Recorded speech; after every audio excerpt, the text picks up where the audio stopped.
Hi, so this is Steph Scoopin. I am Steph Scoopin. I have worked as a veterinarian for many years, and now I work with I have my own company, The Leaders Work, and I work with healthcare professionals and, veterinarians, associated professionals, as well as doctors and physicians, and nurses and technicians,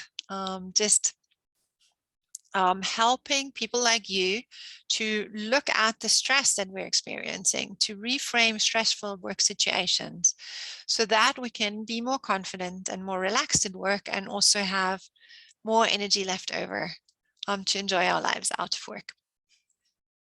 And so this is the last video, number 5 in a 5-video series. And in that series, I've been talking about how to reframe, how to deal with, how to diffuse situations with angry clients. People that come at you, accuse you, shout at you, blame you in whatever shape or form, might even be on the telephone. And in that moment, you're not able to deal with. And so this is the 5th video in the series, and they all build on each other. So it's a good idea to watch all 5 of them. What I've covered in the others is just looking at how it's not a good idea to respond while we're in panic mode, how to create exit strategies to get yourself out of the situation and still look professional, how to put up boundaries that are professional and not a counterattack, and how to learn how to respond to the person in front of you with empathy. And so this video today is about bringing yourself into agreement. And this is the most powerful part of the most powerful tool you can have. And it really does require an amount of self-knowledge and amount of courage, because it's the question that you're asking yourself is, could they be right? And finding the ways in which they are right.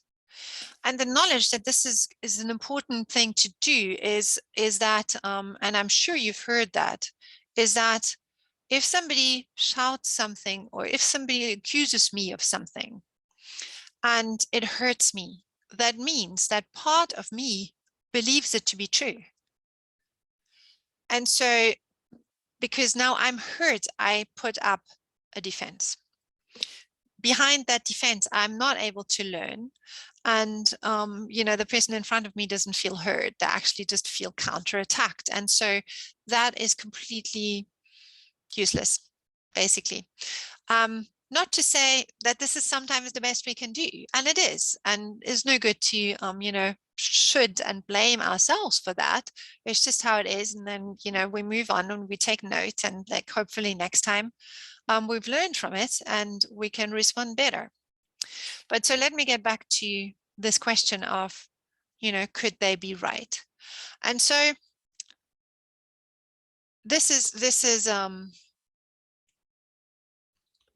a situation that I've come across. And so it's, having taken an X-ray of a dog that's pregnant, and on the X-ray, it says, there are, and the question of the client is, how many puppies does the dog have and how soon are they due? Because we don't know. Okay, so then the estimate is made, this many puppies, and this is the due date. And then the client comes back a week or 2 later going like, hey, the dog had its puppies. It's way more than you said. How can you be so incompetent? Right? Just a small thing. Luckily, in this situation, not much harm done. And the accusation of how can you be so incompetent just feels really harsh, doesn't it? At the same time, I can find in myself, if this happens to me, how I would have liked to be more right. I would have liked to be closer to the actual date.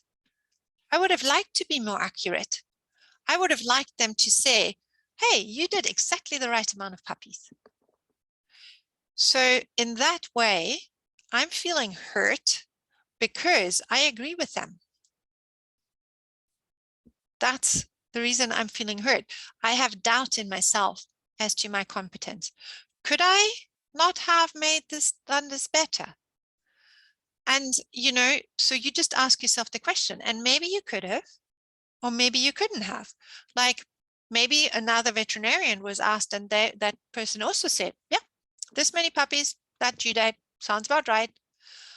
And so you can say, I did the best I could do.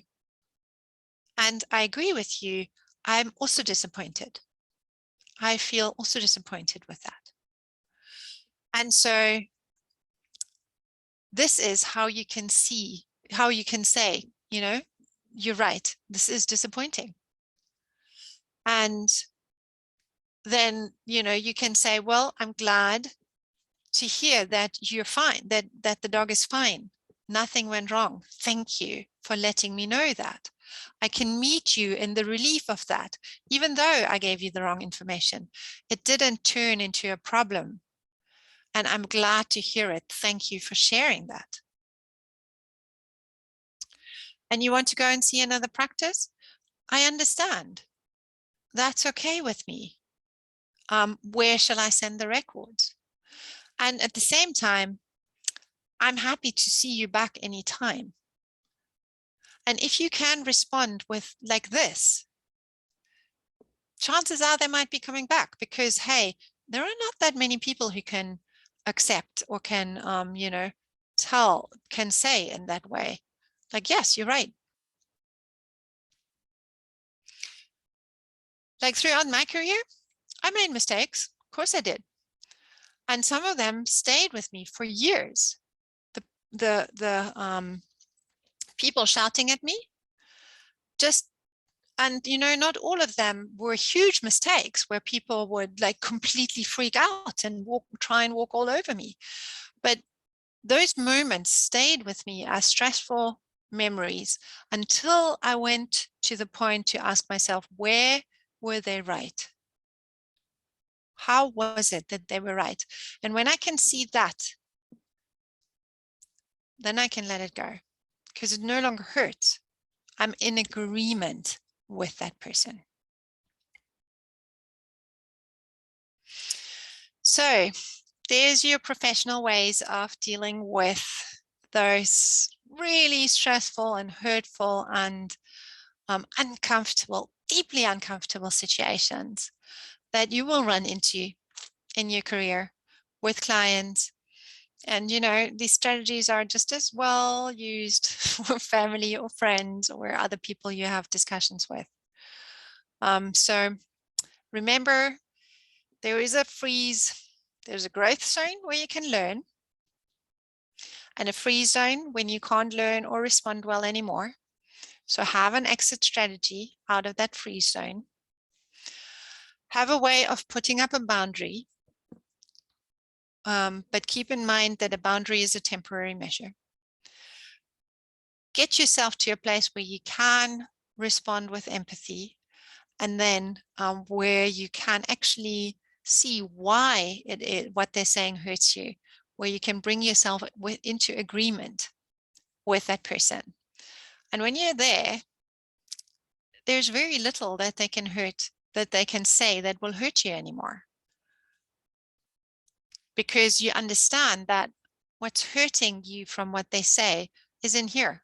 It's what you believe, not what they say. Because if you don't believe it, they can say whatever, and it's honestly just going to be water of a duck's back. Okay. If you want any more help with looking at a stressful situation that you have, I'm absolutely happy to help you reframe one of them.